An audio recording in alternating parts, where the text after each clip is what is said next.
আসসালামু আলাইকুম। আলহামদুলিল্লাহ আমার লাউ গাছে ফল সেট হওয়া শুরু করছে। যদিও আমাদের মাচার কাজ এখন পর্যন্ত শেষ করতে পারি নাই। কারণ আমাদের সমন্বিত কৃষি খামার হওয়ার কারণে সবসময় কাজের চাপ এত বেশি থাকে যে কোনটা রেখে কোনটা করব। তো গাছ প্রায় সব চলে আসছে, মাচাটা আমাদের আরও 3-4 হাত সামনে বাড়ানো লাগবে। যদিও এরকম জাল আনা নেই, অর্থাৎ মাচার জন্য যে আমরা জালটা ব্যবহার করি, এই জন্য আপাতত যেহেতু ফল সেটা শুরু করছে আর প্রচুর পরিমাণে ফল অলরেডি চলে আসছে। মাত্র দেখতে পাচ্ছেন নিচে যে ফলগুলো আছে ছোট ছোট, এটা হচ্ছে প্রথমের ফল, অর্থাৎ এর আগে কোনো ফল হয় নাই। আলহামদুলিল্লাহ গাছে প্রচুর পরিমাণে ফল ধরেছে, যদিও বোঝা যাচ্ছে না এখনও ফল ছোট। এমনকি আপনার প্রতি পাতার গোড়া দিয়েই আমার ফল ধরেছে।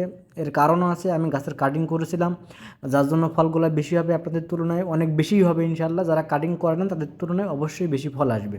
সেটা দেখার জন্য অবশ্য জানুয়ারির মাস থেকে আপনারা কন্টিনিউ ভিডিও পাবেন, দিনে একটা করে ভিডিও পাবেন। আমার টোটাল প্রজেক্ট গুছিয়ে দেখানোর চেষ্টা করবো। স্বাভাবিক আপনারা সবার ভিডিও যেভাবে দেখে থাকেন, অনেকে হয়তো আমার ভিডিওতে অখুশি হতে পারেন, আমি পুরোপাত দেখাইতে পারি না।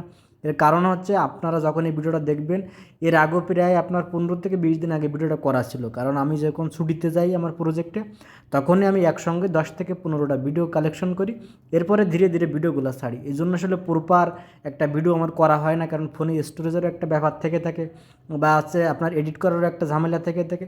ওভারঅল মিলে আমার ভিডিওগুলোভাবে গুছিয়ে দেওয়া হয় না। তো জানুয়ারি থেকে ইনশাল্লাহ তখন প্রতিদিনে একটা করে ভিডিও দেবো। এমনকি সারাদিনে যতগুলো কাজ করি এইগুলো আপনাদের মাঝে তুলে ধরার চেষ্টা করব। দেখতে পাচ্ছেন আমার এই সাইডের কিছু লাউ গাছ আছে, আমি যেগুলোর কাটিং করে দিচ্ছিলাম, কারণ এগুলোর কাটিং করা নেই। এর থেকে আরও কিছু গাছ ছোটো আছে, আবার কিছু গাছ বড়ও আছে। দেখতে পাচ্ছেন আমি মাথা কেটে দিচ্ছি, অর্থাৎ অন যে কাটিংটা করতেছিলাম। যেহেতু আমি এই কাটিং বিষয় নিয়ে আগে অনেক ভিডিও করছি, এখানে এরকম দেখাই আপনাদের করতে পারি নাই।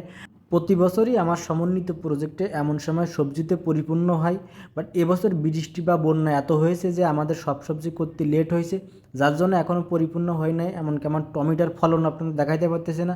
যদিও প্রতি বছর এমন সময় আমার কয়েকবার টমেটো বিক্রি হয়ে যায়, এখন পর্যন্ত আমার গাছের টমেটো এখনও বিক্রি করতে গেলে 15-20 দিন লেগে যাবে, কারণ অনেক লেট হয়েছে। আমার বন্যা হয়েছে কয়েকবার, বিগত 4-5 বছরের ভিতরে এমন বন্যা কোনো বছরই হয় নাই।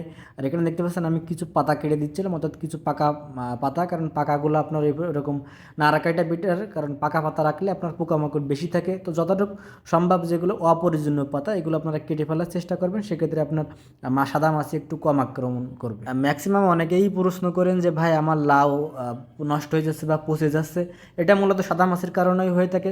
এই বিষয়ে নিয়ে আমি আলাদা একটা ইনশাল্লাহ ভিডিও করবো যে আপনারা কীভাবে সাদা মাছি থেকে মুক্ত থাকবেন, বা আমাদের দেখবেন যে টোটালি এরকম কোনো লাউ নষ্ট হচ্ছে না, বা প্রতিটাই ইনশাল্লাহ যেটাই বেরোবে ওটাই ইনশাল্লাহ সেট হবে। আর সবথেকে বড় কথা, আপনারা চিকিৎসা কেন্দ্রিক যে প্রশ্নগুলো করেন এগুলো আসলে আমাদের একটু আনইজি লাগে উত্তর দিতে, কারণ আমি যদি কৃষি নিয়ে পড়াশোনা করি না, আমার ব্যাকগ্রাউন্ড মেকানিক্যালে পড়েছি। তো কৃষি কর্মকর্তা যারা আছে এই বিষয়ে তাদের কাছে প্রশ্ন করাটাই বেটার। এরপর আমরা যে জানি না বিষয়টা এমন না, বাট আমরা এক্সপার্ট না চিকিৎসা সম্পর্কে, কারণ আমি যদি পড়াশোনা করতাম ওই সম্পর্কে সেক্ষেত্রে হয়তো বা আমি এক্সপার্ট হতে পারতাম। আর আমাদের প্রচুর পরিমাণে শত্রু আছে, পিছনে সবসময় লোক লেগে থাকে। একটা যদি দেখা যাচ্ছে আপনার মতের সঙ্গে আমার মতামত মিলতেছে না, তখন অবশ্যই আমার ভুলটা ধরবে, আর তখন নিজের কাছেও খারাপ লাগবে। যার জন্য চিকিৎসা কেন্দ্রিক ওইভাবে ভিডিও করতে চাই না, বিশেষ করে সবজির বিষয়টা। তবে আলহামদুলিল্লাহ আমার ওইরকম রোগ দেখা যায় না। আমার প্রজেক্টে আমি খুব সীমিত আকারে কয়েকটা কীটনাশক ব্যবহার করি, তাতেই আলহামদুলিল্লাহ ভালো রেজাল্ট পাই। এগুলো যারা সরাসরি আমাদের প্রজেক্টে আসবেন তারাই জানতে পারবেন।